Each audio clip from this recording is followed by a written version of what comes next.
Sang Qinghua mengeluarkan suara wu, dan berkata dengan tegas, Danau Lushui. Tepat sekali. Hanya dia yang bisa membuat keputusan akhir atas pengaturan yang dia buat. Meskipun itu adalah warna rumput, sebagai penulisnya, dia tidak akan membuat kesalahan. Setelah menerima penilaiannya, baru sekarang Shen Qingqiu bisa melepaskan napas lega. Sepertinya mereka menemukan tempat yang tepat. Itu bukan air danau biasa. Itu adalah air tanpa anak sungai yang terbuat dari embun pagi. Air tanpa anak sungai plus embun pagi yang penuh dengan energi spiritual memberi makan benih bunga matahari dan embun bulan. Dan setelah tubuhnya matang, ia perlu dibenamkan ke dalam air dan tanah terlebih lagi untuk menyuburkan embun pagi dalam siklus yang tidak ada habisnya sehingga energi spiritual tidak terbatas dan tidak ada habisnya. Gong Yi Xiao menghela napas dan akhirnya menyadari alasan mengapa Sekte Changqiong mengirim dua raja puncak ini dalam perjalanan.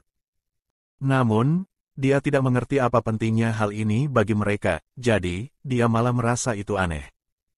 Sekte Gunung Changqiong adalah salah satu sekte terbaik dan mengumpulkan banyak tumbuhan yang tidak biasa dan ajaib setiap hari. Hanya akan ada kelebihan dan tidak ada kelangkaan. Benih bunga matahari dan embun bulan adalah ramuan yang jarang terlihat dan indah, tetapi tidak pantas mendapat penghargaan tinggi sampai membutuhkan dua raja puncak untuk mengambilnya sendiri. Di mata Shen Qingqiu, sekarang hanya ada kuncup putih berdaging di sebidang tanah di tengah danau. Ini adalah harapannya untuk bertahan hidup. Dengan sapuan ujung bawah jubahnya, dia pergi ke danau. Air di Danau Lushui bagus, berada di dalamnya bahkan lebih menyehatkan. Setelah berjalan beberapa puluh langkah, dia merendam air sampai melewati pinggangnya. Itu tidak dingin atau hangat. Itu meresap ke dalam kulitnya seolah bisa langsung membasahi hatinya, membuatnya bahagia. Shen Qingqiu memandangi puluhan cambah putih kecil dan lembut di sebidang kecil tanah di depannya. Menarik napas dalam-dalam, Shen Qingqiu mengulurkan tangan. Dengan hati-hati, dia menarik setiap cambah dengan sedikit tanah, langsung memasukkannya ke lengan bajunya. Kantong penyimpanan spasial tak terbatas, produk yang harus dimiliki oleh kultivator yang jauh dari rumah. Atas kebaikan kepala Sekte Gunung Changqiong, Yui Qingyuan, aku tidak akan memberitahu siapapun. Meskipun benih embun ini masih kecil, benih hanya akan dipotong jika tunasnya tumbuh lebih banyak. Jika dia menunggu sampai dia menemukan tempat di mana kekuatan spiritual dan Feng Shui bergabung dan menanamnya di sana, menumbuhkannya sesuai rencana, maka itu adalah sedotan penyelamat hidup. Shen Qingqiu benar-benar takut menyentuh dan menghancurkan benda-benda kecil yang sepertinya akan meleleh jika dia memasukkannya ke dalam mulutnya ini. Dia ragu-ragu sejenak ketika dia akan menarik biji-biji itu keluar. Bagaimanapun, benih embun ini awalnya tumbuh di sini dan juga dihitung sebagai organ vital dalam ekosistem. Jika mereka semua ditarik keluar, itu sepertinya tidak terlalu bermoral. Pikirannya terjerat, pikirnya lagi. Dia bahkan tidak tahu apakah metode ini akan berhasil atau tidak, bagaimana jika tidak ditangani dengan benar dan rusak. Beberapa kecambah lagi akan memperbaiki situasi. Dia hanya bisa memastikan bahwa tidak ada yang salah dan mengambilnya. Mempertahankan hidupnya adalah yang utama. Benih embun terakhir dipegang di tangannya dan belum dilemparkan ke lengan bajunya ketika Shen Qingqiu tiba-tiba mendengar suara pedang ditarik di belakangnya. Ketika dia menoleh untuk melihat, Gong Yi Xiao memegang pedang di tangan.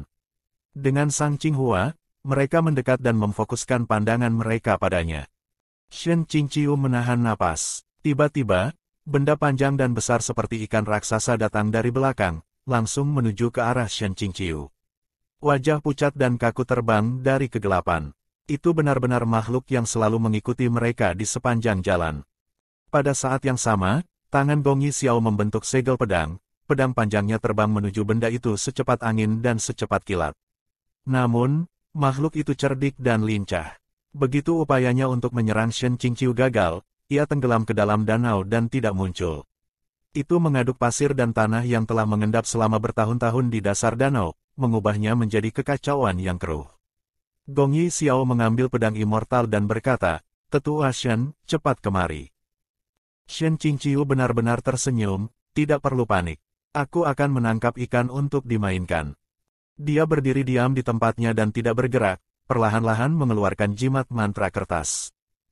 Gong Yi Xiao berkata, menghadapi hal ini dengan satu jimat mantra sepertinya tidak Kata cukup itu belum keluar dari mulutnya sebelum dia melihat jari Shen Qingqiu mencubit dan jimat mantra itu menjadi setumpuk. Gong Yi Xiao. Shen Qingqiu memegang tumpukan jimat mantra itu dan memukulnya ke dalam air dengan satu pukulan. 1, 2, 3. Pada hitungannya, ada suara yang sangat keras. Permukaan danau melepaskan gelombang terbuka setinggi lebih dari 12 sang. Pria ular yang awalnya bersembunyi di dasar danau juga telah diledakkan terbang keluar dari air, terlempar tinggi dan jatuh dengan keras ke tanah di samping kaki Sang Qinghua. Shen Qingqiu menetes ke tepi. Pemandian air embun sangat menyegarkan sehingga dia tidak terburu-buru. Dia menyilangkan lengannya dan berkata, "Coba lihat. Mainan apa ini?" Gong Yi Xiao membalikkan benda itu. Setelah dibalik, ketiga orang itu tercengang. Setelah beberapa lama, Shen Qingqiu akhirnya menoleh dan bertanya pada Sang Qinghua, "Apa ini?" Sang Qinghua meremas 3 kata, "Aku tidak tahu." Dia benar-benar tidak tahu. Menurut pengamatan mereka, organisme ini ditutupi dengan rambut kotor di kepala, seluruh tubuhnya bertulang lunak, apalagi kulitnya kasar dan tersebar dengan sisik dan bercak. Tidak ada satupun titik yang rata, seperti sisik-sisiknya terkikis dengan tidak bersih. Meskipun sebelumnya Shen Qingqiu mengira itu adalah hantu wanita, setelah melihat lebih dekat ke wajah itu, dapat dilihat bahwa itu adalah wajah pria meskipun bengkak. Sang Qinghua melambaikan tangannya dan berkata, "Aku pasti belum menulis tentang makhluk semacam ini." Shen Qingqiu berkata, "Aku percaya padamu.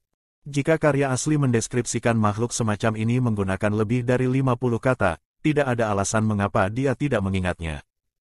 Gong Yi Xiao tidak bisa mengerti apa yang orang tua itu katakan, jadi dia mengucapkan tebakannya sendiri, "Coba lihat, Penatua. Makhluk ini, mungkin lahir seperti ini." Shen Qingqiu berpikir itu masuk akal. Melihat bentuknya yang aneh, yang sama sekali tidak seperti makhluk normal, itu lebih terlihat seperti cacat atau spesies hibrida. Dia bergumam, hukuman surgawi, kutukan, atau kegagalan dalam kultivasi. 3 kemungkinan yang tercantum di atas kemungkinan besar menghasilkan makhluk aneh semacam ini. Makhluk itu terus menatap lengan Shen Qingqiu. Meskipun penampakan benda ini mengerikan dan menakutkan, membuat orang ingin muntah, mata di kepala rambut yang berantakan itu sangat jelas, seperti danau Lushui. Shen Qingqiu tiba-tiba melihat cahaya itu dan berkata, "Tidak heran ia ingin menyerang kita." 2 orang lainnya tampak kosong. Shen Qingqiu berkata, "Makhluk ini lahir dari air embun danau Lushui. Lihat saja," dia menunjuk, kecerahan matanya jelas merupakan sesuatu yang dikembangkan dari meminum air embun. Pada sisiknya juga tumbuh lumut berwarna merah dan hijau. Ini identik dengan apa yang tumbuh di dinding berbatu. Dia pasti sudah lama bersembunyi di gua ini. Ini masuk akal. Jika membiarkan Shen Qingqiu dan kelompoknya menarik semua benih bunga matahari dan embun bulan, itu tidak hanya akan menghancurkan siklus energi spiritual. Seiring waktu, danau Lushui juga tidak dapat berfungsi dan menjadi genangan air limbah, benar-benar habis. Itulah mengapa makhluk itu akan mengikuti mereka sepanjang jalan dan menunggu kesempatan untuk menyerang. Di tangannya, dia memegang benih embun yang lembut dan indah itu untuk membuktikan maksudnya, mengayunkannya. Benar saja, mata makhluk itu berbinar. Ia dengan cemas mengangkat kepalanya dan menunjukkan gigi putih. Gong Yi Xiao berteriak, "Cari mati." Tangannya berbalik dan memegang gagang pedangnya, gerakannya dibuat dengan sedikit niat membunuh. Pria ular itu berjuang untuk merangkak di tanah. Shen Qingqiu melihatnya dan berpikir itu agak menyedihkan. Dia berbalik dan berkata, "Tunggu." Gong Yi Xiao berhenti, tetapi tidak mengerti, "Tetua." Shen Qingqiu berkata, "Fakta bahwa penduduk lokal di sekitar hutan Bailu telah aman dan sehat selama bertahun-tahun menunjukkan bahwa pria ular ini tidak pernah melakukan kejahatan apapun. Tidak perlu memusnahkannya." Kata-kata ini tidak salah. Jika benda ini benar-benar membunuh orang sebelumnya, Istana Huanhua pasti sudah menemukannya dan memberantasnya sampai ke akarnya. Karena tidak pernah melakukan hal-hal jahat, ia tidak mati. Berbicara tentang masalah ini, setiap hari pergi ke gua ini untuk mengambil air embun, jadi Shen Qingqiu dan kelompoknya yang masuk mengganggu rutinitas hariannya. Karena dia berbicara untuk itu, Gong Yi Xiao berpikir sejenak dan menarik pedangnya ke sarungnya.